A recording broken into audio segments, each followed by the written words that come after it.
Good afternoon student. अब मैं आपको मूव कमांड के बारे में बताता हूँ। मूव कमांड किसी फाइल को एक डायरेक्टरी से दूसरी डायरेक्टरी में मूव करने के लिए या सिंपली नेम को चेंज करने के लिए यूज़ होता है। जैसे कि आपको पता है हम लोग डॉलर के साथ बाय डिफ़ॉल्ट रहता है। हमने यहाँ पे लिखा है MV space source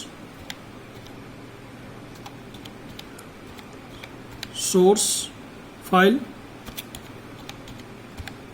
space target file.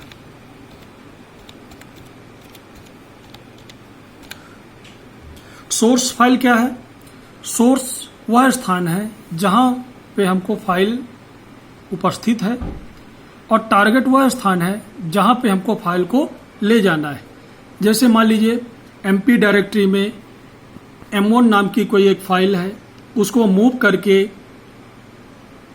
SICS directory में मूव करके ले जाना है। तो MP आपकी क्या हुई? सोर्स हुआ। जो डायरेक्टरी MP नाम की डायरेक्टरी है वो आपका सोर्स हुआ और जो SICS वो आपका क्या हुआ? टारगेट डायरेक्टरी हुई।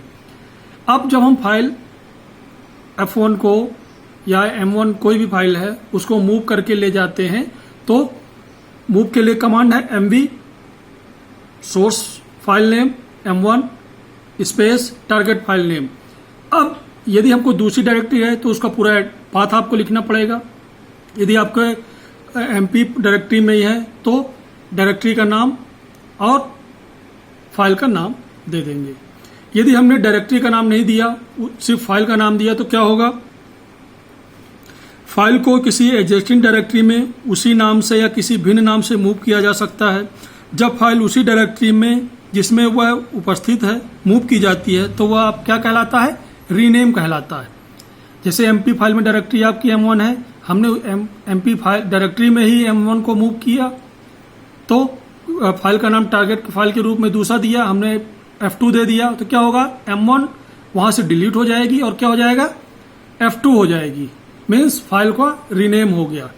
ये कब होगा? जब हम उसी डायरेक्टरी में फाइल को मूव करेंगे। क्लियर है? CP कमांड की तरह मूव कमांड सोर्स फाइल की डुप्लीकेट कॉपी क्रिएट नहीं करता है। कॉपी कमांड के बारे में आगे बताएंगे। क्लियर है इतना? इसके बाद टारगेट फाइल की राइट प्रोटेक्शन होने पर स्थिति में मूव कमांड राइट परमिशन के लिए प्रतीक्षा करता है। यदि फाइल परमिशन चेंज नहीं की जाती तब कमांड एग्जीक्यूशन रोक दी जाती है। मीन्स यदि हमके फाइल में राइट प्रोटेक्शन लगा हुआ है, अब हम उसको मूव कर रहे हैं तो आपकी फाइल मूव नहीं होगी।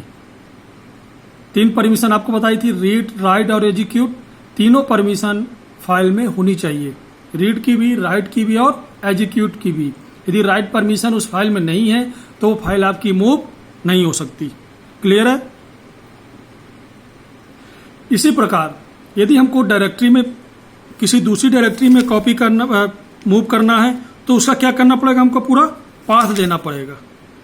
पाथ देना आप जानते हैं, जैसे डायरेक्टरी में हमने पाथ दिया था, आपको बताया था कैसे डायरेक्टरी बनाते हैं। पूरा पाथ उसका लिखेंगे कि हमको कौन सी फाइल किस डायरेक्टरी में मूव करनी है। इसमें हम एक ऑप्शन यूज करते हैं। ऑप्शन के रूप में हम जैसे हमने यूज किया -F। F क्या करता है? इस ऑप्शन द्वारा मूव कमांड यूजर को प्रॉम्प्ट किए बिना ही एग्जिस्टिंग फाइल को ओवरराइट कर देता है। ओवरराइट कर देना मतलब हमारी जो पहले से फाइल बनी हुई है किसी डायरेक्टरी में, यदि हम उसी डायरेक्टरी में उसी नाम से कोई दूसरी फाइल को मूव कराते हैं तो जो पहले की फाइल जो बनी हुई है वो क्या हो जाएगी? ओवरराइट हो जाएगी। इसमें आपसे प्रॉम्प्ट नहीं करेगा कि इसको ओवरराइट करना है कि नहीं करना है, सीधे फोर्सफुली आपकी क्या हो जाएगी? फाइल ओवरराइट हो जाएगी। इसके लिए हम लोग ऑप्शन F यूज करते हैं। क्लियर है? देखिए, मूव स्पेस डायरेक्टरी, मान लीजिए हमारी डायरेक्टरी MP है, इसके आगे डॉलर लगा हुआ है। इसमें फाइल हमारी कौन सी है? हमने मूव लिखा, F1 नाम की फाइल को मूव किया। किस नाम से? F2 नाम से मान लीजिए कर लिया। अब जब ये कमांड देंगे तो क्या होगा, ये F1 जो फाइल है ये रीनेम हो जाएगी। किससे रीनेम हो जाएगी? F2 से। मीन्स अब MP फाइल में जो F1 फाइल थी वो वहां से डिलीट होके किस नाम से रीनेम हो जाएगी? F2 नाम से। क्लियर है? इसको हम लोग रीनेम के लिए भी प्रयोग कर सकते हैं। मूव कमांड की ये खासियत होती है कि इसको हम रीनेम कमांड के रूप में भी प्रयोग कर सकते हैं। लेकिन यदि हम किसी दूसरी डायरेक्टरी में मूव करेंगे तब ये इस प्रकार की समस्या नहीं होगी। देखिए हमने किया